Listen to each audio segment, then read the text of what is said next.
créatrices d'entreprise. C'est des femmes qui créent une entreprise, ont une capacité, une agilité, une capacité vraiment créatrice de nouvelles idées, qui apportent énormément à nos entreprises. Et ça, on en manque aujourd'hui.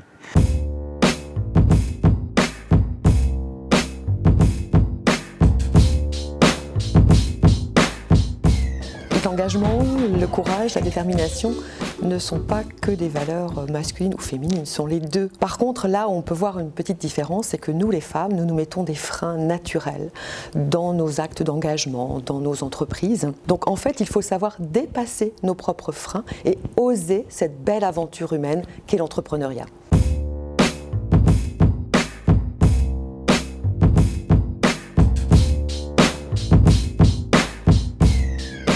Ma vision, l'entrepreneuriat au féminin, elle est assez ambitieuse. Aujourd'hui, on a 30% de femmes créateurs d'entreprises. J'espère que dans 5 ans, on pourra dire qu'on aura atteint la parité, 50%.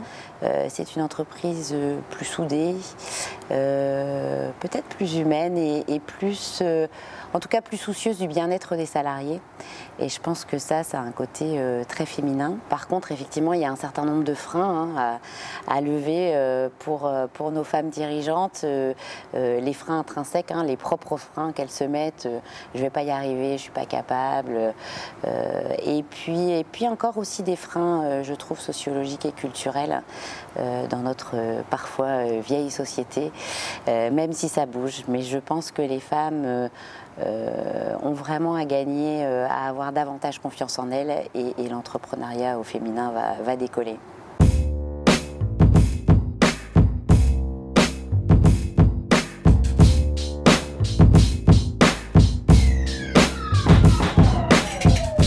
Je rappelle qu'en France, aujourd'hui, 57% à peu près, c'est le taux d'emploi des femmes, alors que dans certains pays voisins, le taux d'emploi des femmes atteint 75%. Donc on a encore de la marge de manœuvre.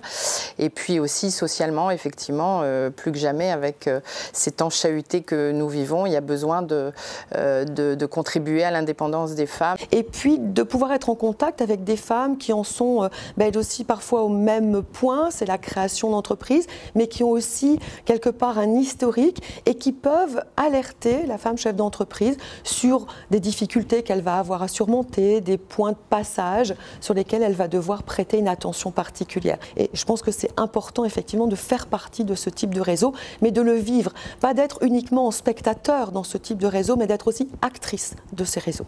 Donc c'est dans ce cadre-là que nous soutenons bien évidemment l'entrepreneuriat au féminin. Et à ce titre, le trophée qui est organisé par les femmes chefs d'entreprise, par l'association, me paraît vraiment absolument déterminant pour montrer que des femmes ont réussi et que d'autres femmes pourront réussir dans la même occasion.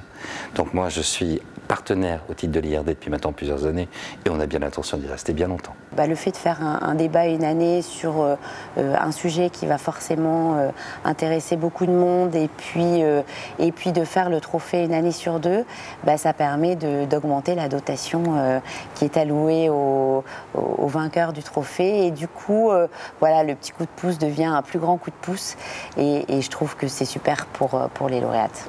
Je pense que pour donner envie à beaucoup de femmes de se lancer dans l'aventure, dans l'entrepreneuriat, rien de tel que des exemples et des exemples concrets de réussite. Et ça, je pense que c'est important, il faut vraiment oser. Donc je crois que leur rôle, c'est vraiment de générer cette dynamique collective qui donne encore plus envie à d'autres femmes de créer de nouvelles entreprises. Donc moi, je suis un fervent soutien de femmes chefs d'entreprise.